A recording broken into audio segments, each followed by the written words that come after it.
नमस्कार शेतकरी मित्रांनो, महाराष्ट्रातील शेतकऱ्यांना कर्जमाफीचा लाभ केव्हा मिळणार, कोणत्या शेतकऱ्यांना दिला जाणार लाभ, सीएम फडणवीस यांनी सांगितला प्लॅन. मित्रांनो, तुमच्या सर्वांचं स्वागत करतो आपल्या शेतकरी मित्र या यूट्यूब चॅनलवर. आणि ही संपूर्ण माहिती आपण व्हिडिओच्या माध्यमातून जाणून घेणार आहोत.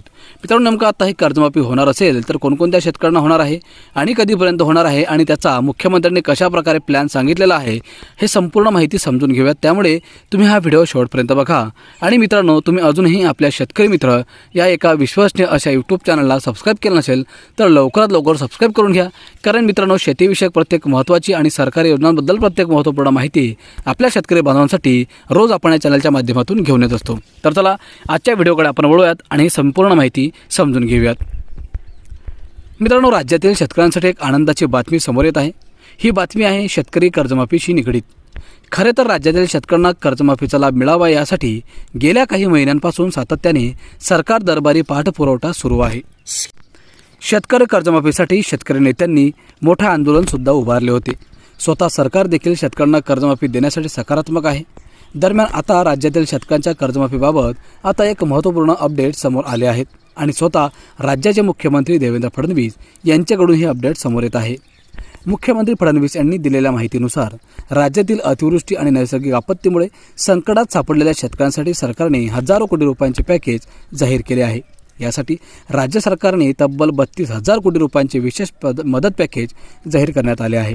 याबाबतची महत्त्वाची बाब म्हणजे या पॅकेज अंतर्गत डीबीटीच्या माध्यमातून थेट शेतकऱ्यांच्या बँक खात्यात रक्कम जमा केली जाणार आहे. या योजनेतून आतापर्यंत 91 ते 92 लाख शेतकऱ्यांना प्रत्यक्ष लाभसुद्धा मिळाला आहे. मुख्यमंत्री फडणवीस म्हणाले की राज्य सरकारने यापूर्वी 2017 आणि 2020मध्ये मोठ्या प्रमाणावर शेतकरी कर्जमाफी राबवली होती. मात्र त्यानंतरही पुन्हा कर्जमाफीची मागणी होत असल्याने केवळ तात्पुरत्या उपायांनी प्रश्न सुटत नसल्याचे स्पष्ट होत आहे. त्यामुळे कृषी धोरण आणि आर्थिक नियोजनाबाबत नव्याने विचार करण्याची गरज निर्माण झाली असल्याचे त्यांनी मान्य केले. कर्जमाफीचा थेट फायदा शेतकऱ्यांपर्यंत पोहोचवावा आणि तो केवळ बँकांच्या खात्यांपुरता मर्यादित राहू नये यासाठी सरकारने स्वतंत्र समिती नेमली आहे. ही समिती सखोल अभ्यास करून शाश्वत आणि परिणामकारक उपाययोजना सुचवेल. 1 जुलैपर्यंत कर्जमाफीबाबत अंतिम निर्णय जाहीर केला जाईल अशी ग्वाही मुख्यमंत्र्यांनी दिली. 32,000 कोटींच्या विशेष पॅकेजमध्ये विविध घटकांचा समावेश आहे.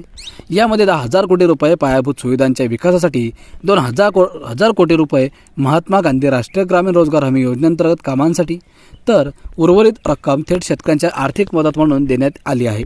ही मदत 3 हेक्टरपर्यंत जमीनधारक असलेल्या शेतकऱ्यांसाठी लागू आहे. राष्ट्रीय आपत्ती प्रतिसाद निधीच्या निकषांनुसार नुकसान भरपाई दिल्यानंतरही रब्बी हंगामातील पिकांसाठी प्रति हेक्टर 10,000 रुपयांची अतिरिक्त मदत देण्याचा निर्णय सरकारने घेतला आहे. मित्रांनो, पुढील हंगामासाठी लागणाऱ्या खर्चाचा काहीसा आधार शेतकऱ्यांना मिळावा हा यामागील उद्देश आहे. अतिवृष्टीमुळे झालेल्या पीक नुकसानीसाठी आणि बियाणे खरेदीसाठी शासनाने 2 स्वतंत्र शासन निर्णय जाहीर केले आहेत. यापैकी एक जिहार सुमारे 10,516 कोटी तर दुसरा 9,611 कोटी रुपयांचा आहे. या योजनेअंतर्गत आतापर्यंत 15,707 कोटी रुपये थेट शेतकऱ्यांच्या खात्यात वितरित करण्यात आले असून मदत वितरणाची प्रक्रिया वेगाने सुरू असल्याचे मुख्यमंत्र्यांनी स्पष्ट सांगितले.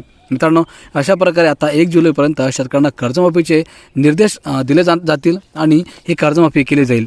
परंतु काही त्रुटी ज्या कर्जमाफीच्या योजनेच्या संदर्भात जाणून आलेल्या आहेत त्याही बद्दल मुख्यमंत्री स्पष्ट आणि सविस्तर बोललेले आहेत. मित्रांनो, अपेक्षा करतो की माहिती तुम्हाला महत्त्वाची वाटली असेल तर लाईक करा, सबस्क्राईब करा आणि व्हिडिओला शेअर करा. धन्यवाद.